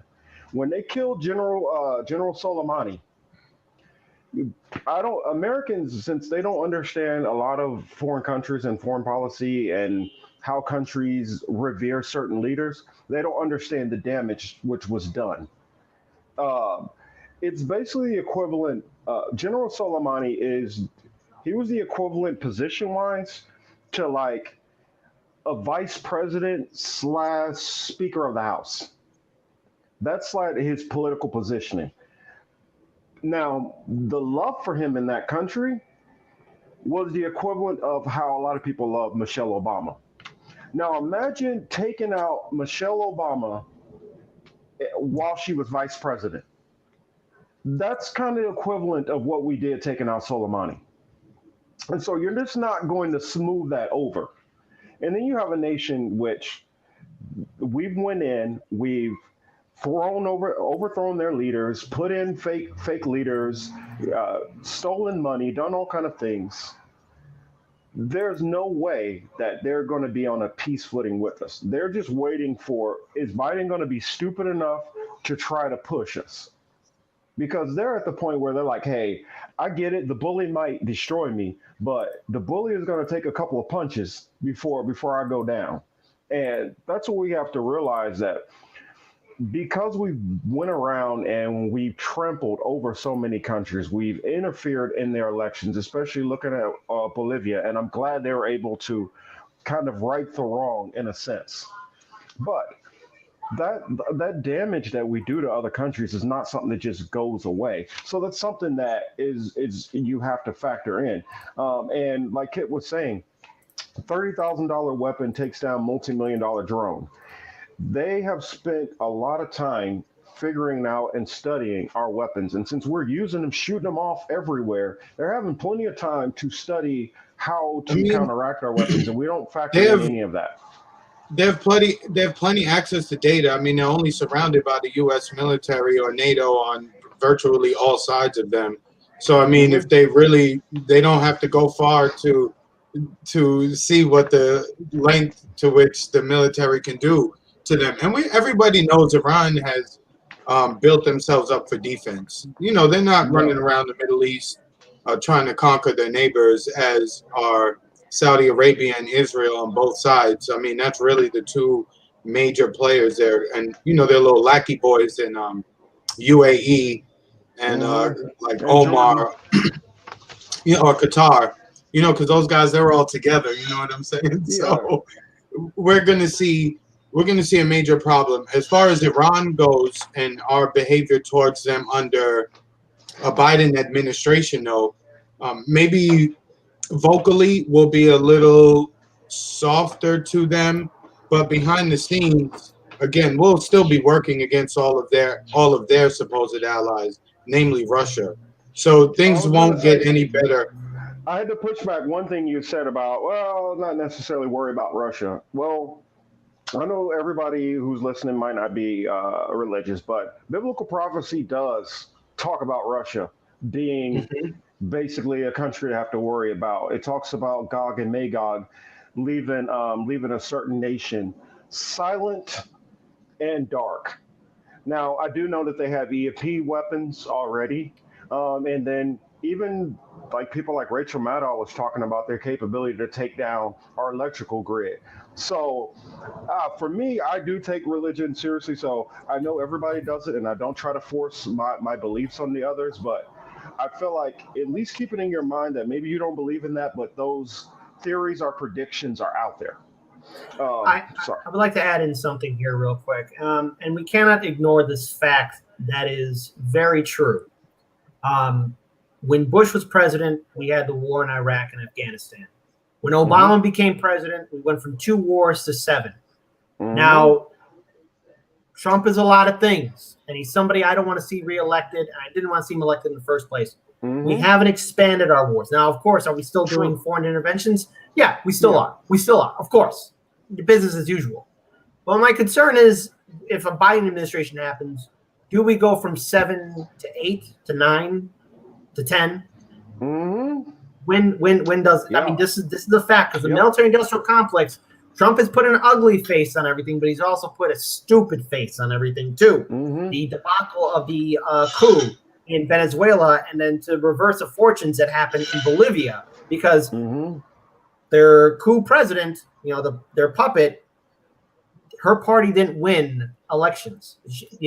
The very socialist groups that they were afraid of in Bolivia won a year later. So the potential with Biden is that they'll probably rectify that. They'll get people who will know what they're doing, and that's why that's another reason why I'm concerned about a Biden-Harris administration is what's the next war we're getting involved in? Oh, we're going to still be in Afghanistan or Iraq for another 4 years, 10 years, 8 years. I don't know. I mean, at this point, you have generations now where, because I served 2 tours in Iraq. I mean, are we going to be reading reports about not only fathers and sons doing the same patrol route, but now grandfathers, fathers, and sons get to that going on it? Does it continue on? Because this is a fundamental fact. The real fact is that the military-industrial complex wants to keep on chugging along. Under Trump, they've been doing okay, but they haven't gone down They've been doing really, really good. They got like what, $70 billion this year increase. So they're doing. But we can't afford. We can't have affordable education. We can't have UBI or Federal Jobs Guarantee Act. Okay? As long as everyone remembers it, money for the wars, no money for the people. Stop asking. Stop asking. Yeah, Kit's a vet. He knows how much money we blow out there. What they say, silly rabbit tricks are for kids, right? Yes, something like that. Yeah, and that's the real fact. The mind part of this is that if Biden does win, right, and foreign policy starts to mirror more of the Bush-Cheney foreign policy, the media apparatus will continue to rock everyone to sleep, and you'll see these same Democrats then now argue the same positions that neocons did in 2002 and 2003. It's amazing. And let me make this other point too, since we're on the election too.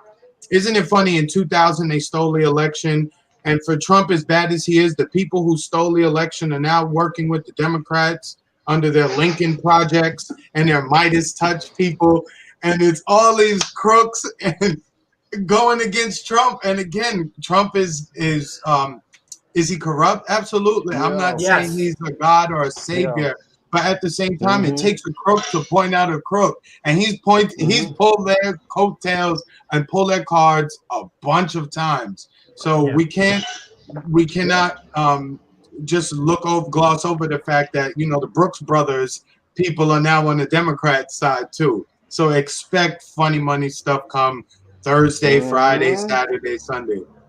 Yeah, it's November 3rd is going to be a crap show, and we will be covering it on our network. And we'll also be on a few other shows as well. But it's just you know what? Who knows how it's going to play out? Who knows how? It makes sense. It almost makes sense to not cover the election on election night, but just wait like maybe a week, because I actually want to rip the Band-Aid off and say, okay, we were there, we did it, and then afterwards, because we're going to be talking about this probably for the next 2 weeks or so on how this election plays out. Maybe 2 months. Oh boy, that's probably. Oh god, yeah, probably. Yeah, we were thinking about covering it too, but I might just set up like a stream so that they can watch you guys' stream, or just try to route some of my people over to you guys and flood your comment section. No problem. All good. It'll be live streamed on our YouTube channel, Hard Lens Media, where people can find us and do so much more. We live stream every Monday through Friday at 5 p.m. Central Standard Time. So if you don't live in this Midwestern area, adjust your time zones accordingly. You can join in. And we also have a show on Rockfin as well. And we do have another YouTube channel called Chicago Reacts, which is more fun. It's a fun channel. Fun things happen, not serious things. And we also have our studio, 99 Perspectives, where if you live in the Chicagoland area, you want to do your own content. It's all set up for social distancing via online. If you know any Chicago content creators that want to do online work or do video projects, they can go to 99perspectives.tv, or they can reach out to us. Because we're doing a lot of things at our studio, because 99 Perspectives is the name of our studio. Hey, let me ask you both this, considering that we're in the last maybe 15 minutes or so. I think this is very serious. I think it's very serious going forward. I do think the major concern for a Biden administration will be the continued purging of anyone who is starting to put out information that is contrary to official narratives on any number of subjects. We're seeing this now with Corona. I think you can see it with QAnon very clear, right? Because QAnon, to me, like I told you before, Marcus, they seem to be controlled opposition on some level. Do they get some things correct at times? Yes, they do. They're not 100% off all the time, but they have used Alex Jones, QAnon, and some of those more outrageous figures on the right they've used them. Oh, look, we're cleaning up the internet. We're getting rid of these crazy people, the extremists. Okay, fine. Everybody just stays quiet. But now we see they're starting to come for people. They're grouping other people in with that. Yeah, they're coming for serious people who present these topics very seriously with documents and facts. With Biden, I think we'll see that that'll be put on steroids. They'll fast forward that program. I feel like a good tie to that, and I don't know how people feel about her, but I respect her work tremendously. Whitney Webb, what was going on with her?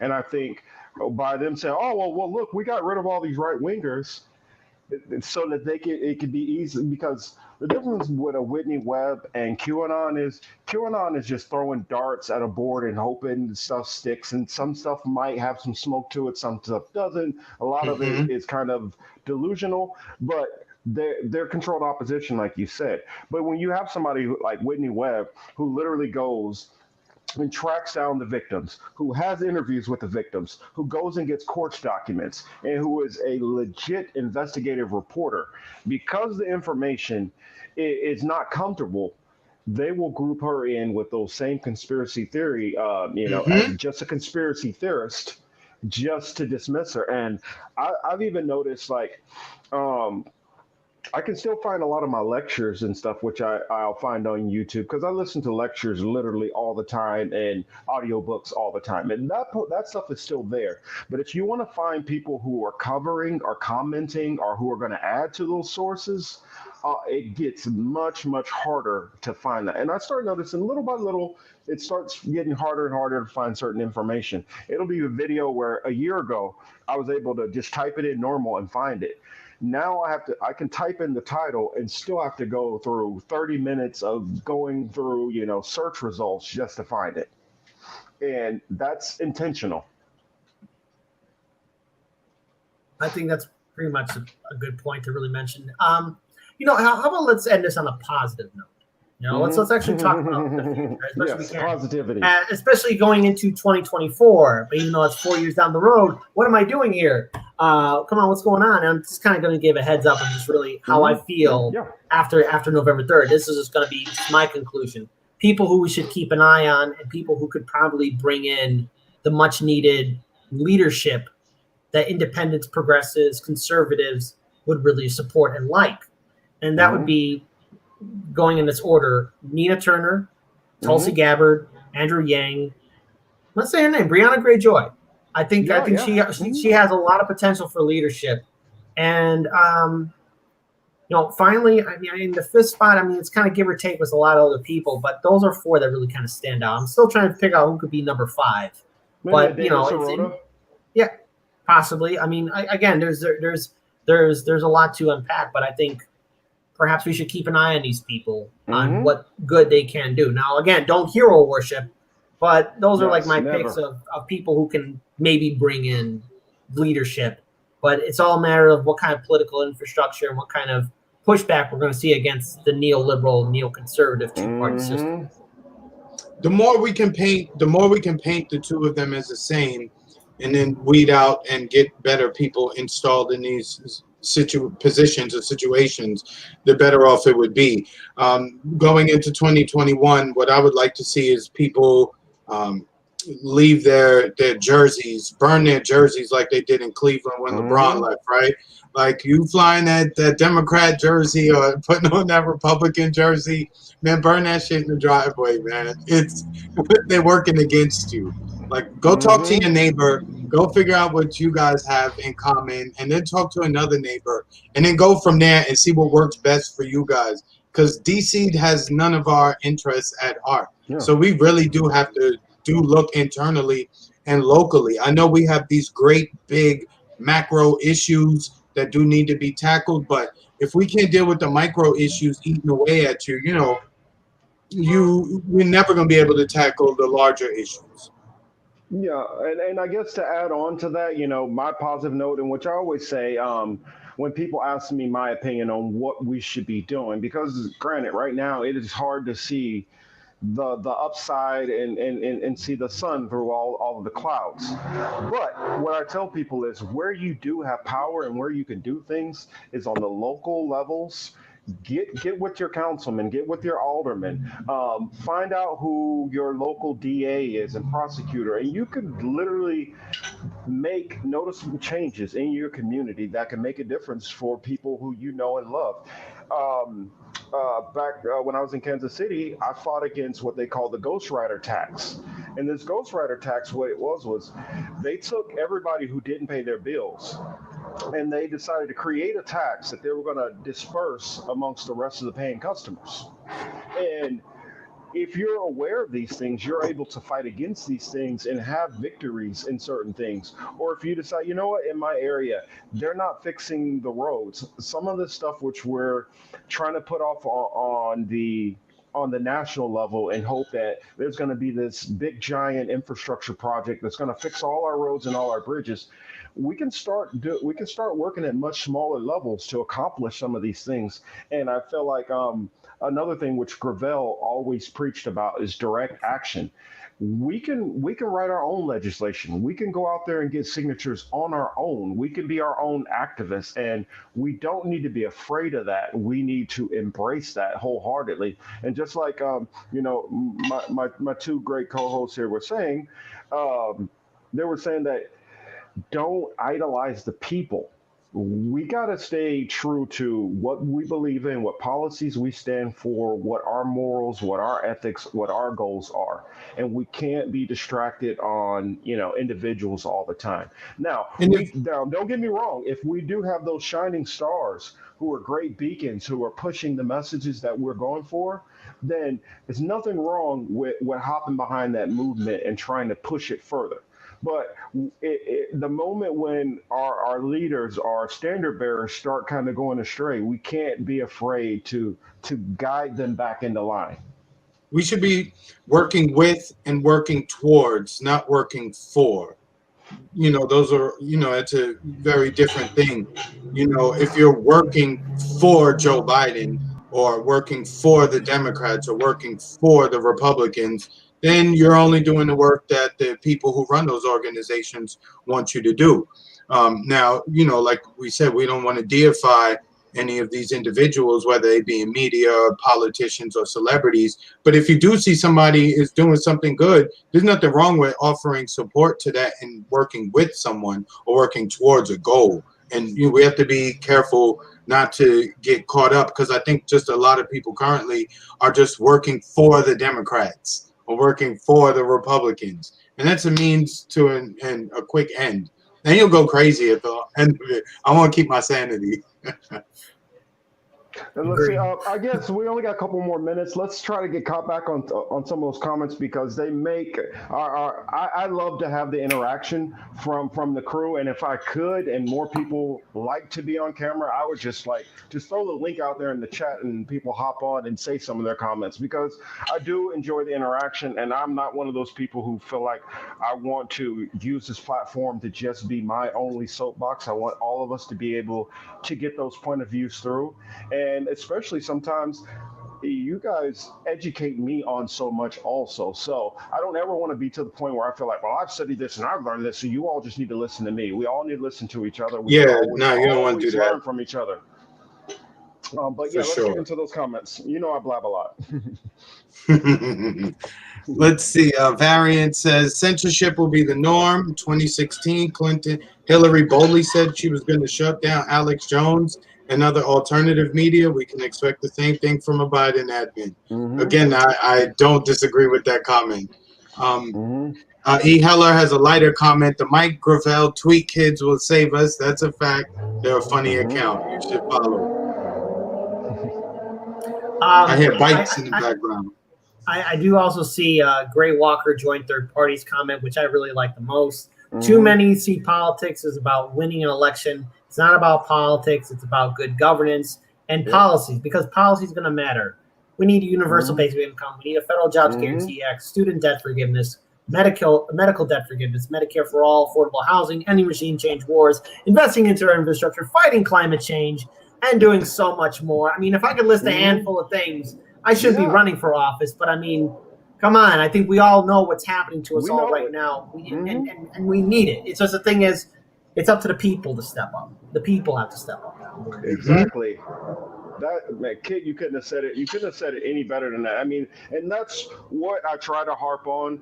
We are who we're waiting for. And it's just a matter of, it's kind of like in that movie, you have that kid who they're like a superhero or they have some kind of super ability, but they spend the whole movie like never having confidence in themselves. That's what we are as a movement. We have all the power right here, but we're looking for other people to be the guide. And at some point, you got to rip off that shirt and see that Superman emblem already on your own chest, and then start to handle things. And that's what I want us to do as leftists. I mean, if you think about it, we know policy better than most of the politicians who we follow. Many of us literally read their legislation, which they don't read. So we already know what needs to be done. Many of us, for whatever reason, maybe we're shy, maybe we're a little nervous, maybe we feel like, oh, it can't be me. Yes, you're the person who we need. You're the person who needs to lead us. You out there who are listening, you. Nobody else. Don't look for, well, they went to Harvard and then, no. It doesn't matter if you are a high school dropout. You are who we need. Wish they could have helped. Correct. Don't be that person. And we all have what it takes. Just it's really up to us to step up. And, you know, you can help out your community any which way. You don't have to be the leader. I don't know, check up on your neighbors. You know, organize cleanup in the park. I'm just listing some small things that can lead to bigger things. Because if we all contribute, help grow, and communicate with one another, we could reverse this horrible nightmare we're in. But don't be sitting on the fence. Try and help out. You don't have to be the heavyweight champion. Just do some good. Some good. And you can be the cut man. It's okay. So there we go. I just say, let's all do what we can to build a better future in whatever which way. Absolutely. All right. Let's see. Do we got any more comments to get through? I see. The populist left has much in common with the populist right by Gray Walker, third party. I agree with. I agree there. I completely agree. Vicky said, "Thanks so much for another great show." I want to say a great thanks before we get our final words in. I want to thank Kit for joining me today. Glad to be here. I feel like I want to try to do and some people know on this platform, I haven't been doing as many videos or live streams lately, and it's because I wanted to have solid content for you all when you do come over, and some of the issues, some of the things that were going on, I felt it was starting to become redundant. And then also, some of you don't know, I've kind of digged a little bit closer into my faith, so it will be intertwined a little bit more in the show, and I know that can be off-putting for some people who are not religious, so I try to keep that in mind, and I try to make sure that I'm not putting that in a way to try to critique anybody or tell anybody. It's just putting out my viewpoint. And I'm going to try to keep bringing more sharp and passionate guests who can talk about some of these things more in depth and really kind of tie it all together, because Kid has a lot of experience. He's a brilliant guy, and he's able to talk in layman terms for most of us without getting too wonky. And I think that's the problem. I try my best. Some of us on the left are too wonky that we almost need a translator just to talk to average people. And that's where we've run into some of our problems with our communication. Chris, you want to say anything? No. I'm good. I'm listening to you guys. I appreciate you letting me jump in. Thank you. I appreciate it, guys. I definitely want to have, I'm going to hold Kit to this and put him on blast right now. I definitely want to have him come over to Political Matrix onto our other channel. On that one, it's a little bit no holds bars. We don't hold back on anything, and I take all the heat on my own head if if they come after me or censorship, I don't care. So on that one, it's a kind of the, hey, I'm telling you the truth. I don't care if you like it. I don't care if it's pleasant, but it's kind of like this. If a person has cancer, they need to know they have cancer to try to treat it. And that's how I look at our country, our nation. A lot of our world is it's disease and it's plagued in certain areas. And if we can't address those plagues, we cannot heal it. Oh yeah, and I wanted to tell you all. Yeah, and I'll make sure I'll put it out there ahead of time whenever we work it out with Kit and we get him over there because. And for those who don't know about my other show, The Political Matrix, we film that on Saturdays at 9 p.m. Pacific and midnight on the East Coast. We'll go a little bit late, after dark kind of thing. So only those who are ready for that real kind of heat, we consider it coming into the lion's den. And so any all right, count me in. Come on in. Well, count me in. What I would like from you is just give me an email or message in advance so I can coordinate with my team. I don't know about this weekend, but maybe next weekend I might be free. Well, yeah, because I'm definitely going to want you after this weekend, after the election. I want because the fallout. I mean, the fallout's going to be important. But of course, like how I messaged you before, because you direct messaged me earlier on. Send me an email, send me a time, and then I'll coordinate with my team, see what's going on. Because there's a lot that we're doing at 99 Perspectives and other things. I actually would like to sometime get together and do a meeting of the shows. We'll bring Chris and Emmanuel from my show Political Matrix, and we could team up with do something together with Heart Lens.